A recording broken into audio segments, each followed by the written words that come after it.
ایسے اسموں کو، ایسے کلموں کو قواعد یعنی گرامر میں صفت کہا جاتا ہے۔ کیا کہتے ہیں؟ صفت۔ جی ہاں، انگریزی میں جسے ایڈجیکٹیو کہتے ہیں۔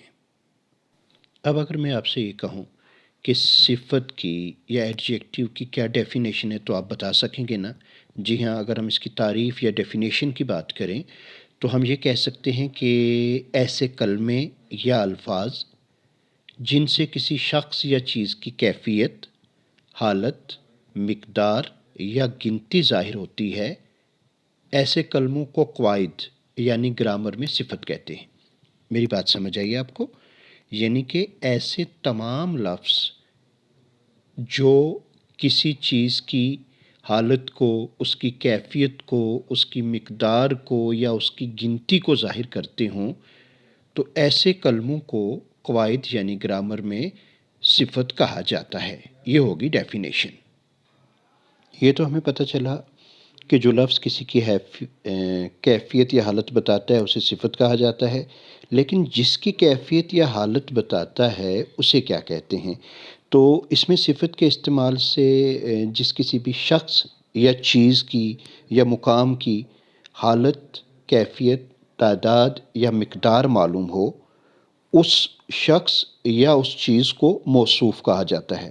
جی ہاں، یعنی کہ جس کی صفت بیان کی جائے اس کو موصوف کہا جاتا ہے۔ یہاں ایک بات اور بتاؤں گا کہ جو یہ اس میں صفت ہوتا ہے نا، یہ صفت اکثر اسم سے پہلے استعمال ہوتا ہے۔ جیسے میں نے کہا تھا نا کہ منوج لمبا لڑکا ہے، تو لڑکا اسم ہے، اس سے پہلے صفت استعمال ہوئی کیا؟ لمبا۔ جی ہاں، جسوندر کے پاس چمکیلا بیگ ہے، تو بیگ کی صفت بتا رہا ہے کون سا رنگ؟ چمکیلا۔ چمکیلا یہاں صفت ہو گئی اور بیگ موصوف ہوا۔ لمبا صفت ہو گئی، منوج جو ہے جس کی لمبائی بتائی گئی تھی وہ موصوف ہوا۔ یا اگر یہ کہیں کہ یہ درخت بہت اونچا ہے تو اونچا جو ہے وہ ہو جاتی ہے صفت اور درخت جو ہے وہ موصوف ہے۔ لیکن اب جو پچھلے 7.5-8 منٹ سے ہم ایک دوسرے کے ساتھ بات کر رہے ہیں تو دیکھتے ہیں کہ اس میں مجھے کتنا یاد ہے اور آپ کو کتنا یاد رہا۔ اب ان باتوں کا اعادہ یعنی کہ ریکیپچولیشن کر کے پھر تھوڑا سا آگے بڑھیں گے۔ صفت کی بات ہوئی تھی تو کیا آپ کو یاد ہے صفت کسے کہتے ہیں؟ جی بولیے۔ ہاں، بالکل ٹھیک یاد ہے جی آپ کو کہ صفت اس کلمے کو کہتے ہیں جو کسی بھی شخص یا چیز کی کیفیت، حالت، مقدار یا گنتی کو ہمیں بتاتا ہے کہ کون سی چیز لمبی ہے، چھوٹی ہے، پتلی ہے، موٹی ہے، کم ہے، زیادہ ہے، اس کی رنگت کیا ہے۔ یہ ساری چیزیں بتانے والے لفظوں یا کلموں کو صفت کہا جاتا ہے۔ بہت ٹھیک۔ تو اب سوال یہ پیدا ہوتا ہے کہ ہم نے موصوف کا بھی ذکر کیا تھا، تو موصوف کیا ہوتا ہے؟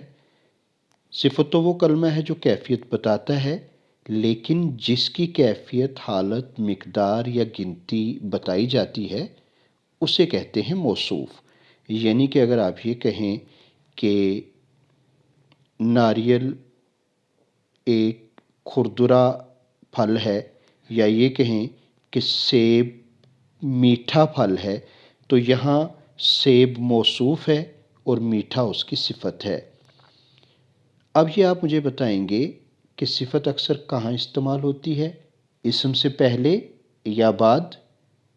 جی ہاں، صحیح فرمایا کہ صفت اکثر اسم سے پہلے استعمال کی جاتی ہے، کبھی کبھی بعد میں بھی ہوتی ہے لیکن اکثر پہلے ہوتی ہے۔ اب آگے بڑھتے ہیں تھوڑا اور۔ یہ دیکھیے آپ کی اسکرین پہ میں نے کچھ جملے لکھے ہیں اور 7 تصویریں ہیں۔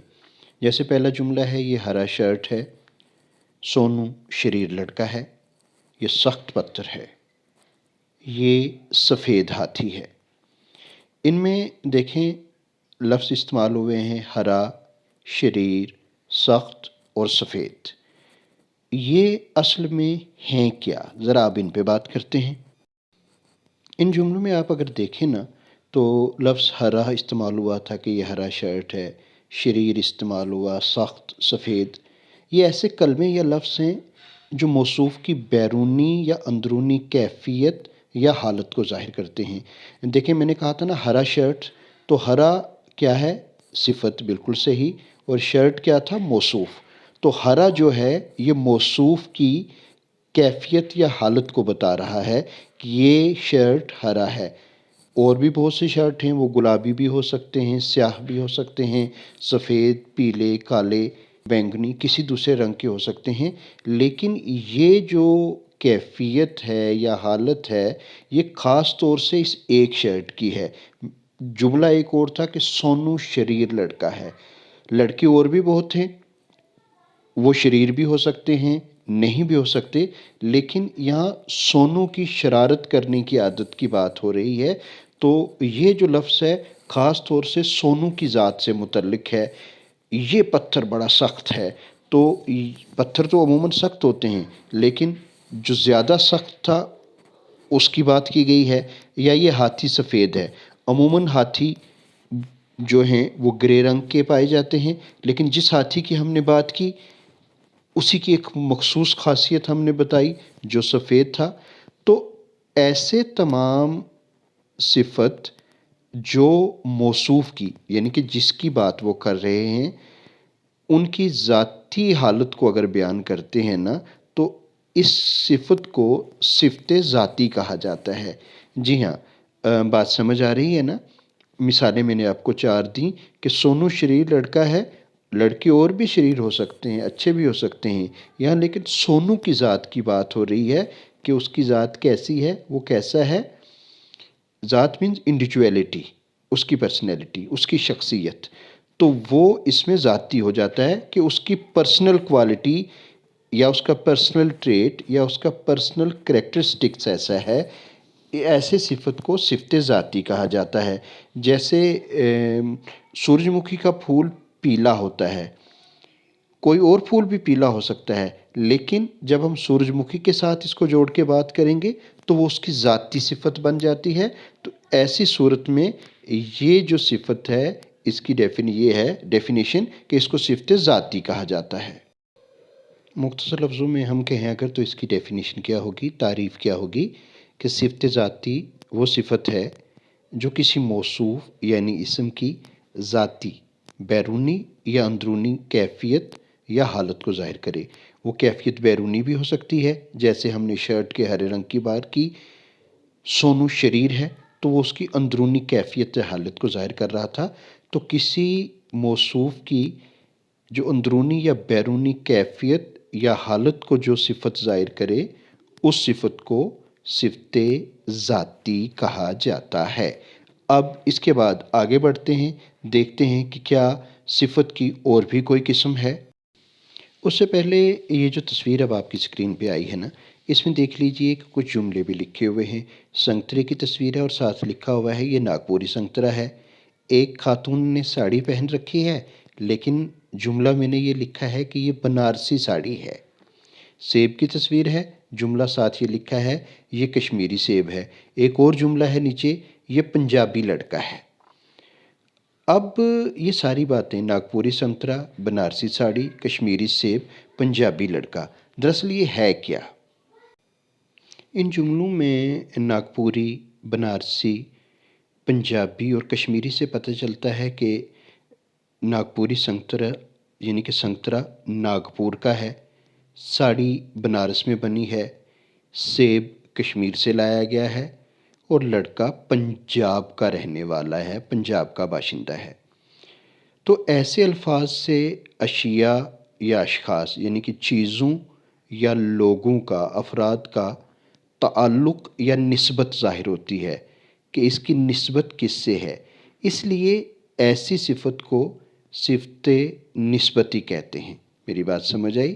جب ہم نے کہا بنارسی، پنجابی، بنگالی، ناگپوری یا کچھ اور کسی اور جگہ کی نسبت سے، تو ایسی صفت کو صفت نسبتی کہا جاتا ہے۔ تو اگر اس کی تعریف یا ڈیفینیشن کی بات کی جائے تو یوں ہوگی کہ صفت نسبتی وہ صفت ہے جو کسی موصوف یعنی اسم کی نسبت یا لگاؤ کسی دوسری چیز یا جگہ سے ظاہر کرے۔ تو ایسی صفت کو صفت نسبتی کہتے ہیں۔ اب تھوڑا آگے بڑھتے ہیں اور دیکھتے ہیں کہ کیا صفت ذاتی اور نسبتی کے علاوہ بھی صفت کی کوئی قسم ہے، اگر ہے تو کون سی؟ اب ذرا اس تصویر کو دیکھیے، یہاں جملہ لکھا ہے 4 لڑکے کھڑے ہیں، 5 لڑکیاں بیٹھی ہیں، 2 کرسیاں کونے میں رکھی ہیں، ایک میز درمیان میں رکھی ہے۔ 4 لڑکے، 5 لڑکیاں، 2 کرسیاں، ایک میز۔ تو اس سے ہم کیا سیکھنا چاہتے ہیں، ذرا یہ دیکھتے ہیں۔ ان جملوں میں 4 اور 5 لڑکے اور لڑکیوں کی تعداد ہے، 2 اور 1 کرسیوں کی گنتی ہے۔ یہاں ہم یہ کہہ سکتے ہیں کہ وہ الفاظ جو کسی اسم کی تعداد یا گنتی کو ظاہر کریں ان کو صفت عددی کہتے ہیں، یعنی جن سے ان کی عدد پتہ چلتا ہے نا کہ کتنی ان کی گنتی ہے، کاؤنٹ ان کا کتنا ہے، تو اس کو ہم صفت عددی کہتے ہیں۔ اب صفت عددی کی کیا ڈیفینیشن ہوگی؟ اس کی تعریف یا ڈیفینیشن یہ ہوگی کہ صفت عددی وہ صفت ہے جو کسی موصوف یعنی اسم کی تعداد، گنتی یا درجہ ظاہر کرے۔ جیسے ہم یہ کہہ سکتے ہیں نا، یہ اس کا دوسرا بھائی ہے، یہ اس کی تیسری بہن ہے، یہ چوتھی جماعت میں پڑھتا ہے۔ تو جن لفظوں سے موصوف کی تعداد، گنتی یا درجہ ظاہر ہو اسے صفت عددی کہتے ہیں۔ لیکن کچھ معاملات میں پوری تعداد یعنی کہ 1، 2، 5 کے بجائے صرف مقدار ہوتی ہے کہ اس گلاس میں پانی کم ہے، اس میں زیادہ ہے، یہ چھوٹا ہے یا بڑا ہے۔ تو ایسی صورت میں جہاں صرف مقدار بیان کی گئی ہو، یعنی کہ صفت مقداری بھی ایک صفت ہے۔ صفت مقداری وہ صفت ہے جو کسی اسم کی مقدار کی کمی یا زیادتی کو ظاہر کرے۔ تو اس طریقے سے ہم نے صفت ذاتی، صفت نسبتی، صفت تعدادی اور صفت مقداری کے حوالے سے آج گفتگو کی۔ امید ہے کہ آپ ان ساری چیزوں کو سمجھ چکے ہوں گے، اور اب جب بھی کسی کی صفت کسی موصوف کی بیان ہوگی تو آپ طے کر پائیں گے کہ اس میں صفت ذاتی کون سی ہے، نسبتی، مقداری یا عددی کون سی ہے۔